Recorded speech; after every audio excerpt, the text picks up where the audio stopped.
ভাইয়া আপনার গল্পটা খুব সুন্দর, আমার জন্য যে ক্যারেক্টারটা চুজ করেছে সেটাও ভীষণ সুন্দর, কিন্তু আমি আসলে মরে যেতে চাই না। আমি জানি মরা মুরগির দাম বেশি, কিন্তু আমি মরা মুরগিটা আসলে হতে চাচ্ছি না এই কন্টেন্টে। তো ভাইয়া তখন বললেন যে ঠিক আছে আমাকে একটু সময় দে তাহলে তুই।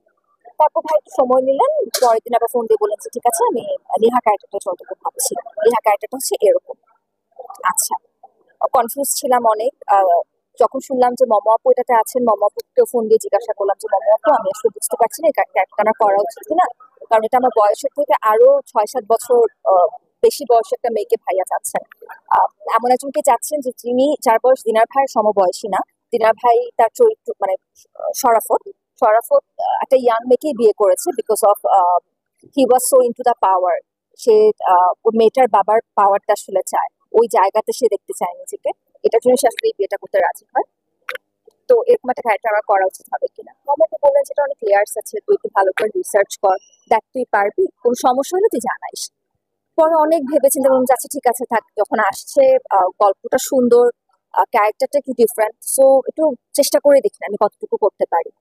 অনসেটে আমাকে রাকেশ ভাই এবং দিনার ভাই আনডাউটেডলি অনেক হেল্প করেছেন। একই সাথে লিজেন্ড অভিনেতা শহীদুল আলম শাফি, তিনিও আমাকে যথেষ্ট সহযোগিতা করেছেন আমাদের কনভারসেশনের পার্টিগুলোতে।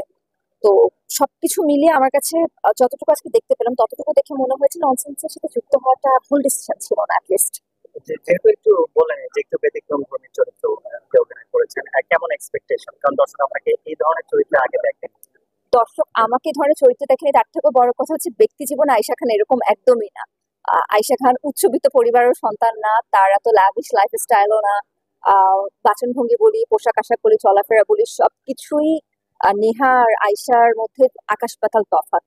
অবশ্যই এটা দেখার বিষয়, কারণ দর্শক গত বছর থেকে যেহেতু আমি রেগুলারলি নাটক করছি তখন থেকে তারা আমাকে একরকম ভাবে দেখে আসছেন। আশা করি তারা এটা বুঝবেন যে এখানে যে আয়েশা খান যেভাবে এসেছেন সেটা আসলে তার চরিত্রের প্রয়োজনে এসেছেন।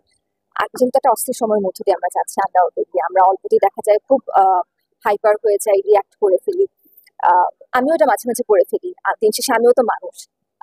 সেলিব্রিটি হয়তো বা আপনারা আমাকে বলছেন বানিয়েছেন, কিন্তু আহ, দিন শেষে আপনি আর আমি কিন্তু ডিফারেন্ট কেউ না। আপনি যা দিয়ে তৈরি আমিও তা দিয়ে তৈরি, আপনার যা ফিলিংস হয় আমারও তাই ফিলিংস হয়। হয়তোবা আমার সহন ক্ষমতা একটু বেশি, আহ সেজন্য আমি হয়তো বা সবকিছু দেখে কিছু জিনিস হয়তো অ্যাভয়েড করে ফেলতে পারছি, that's it, nothing more than that.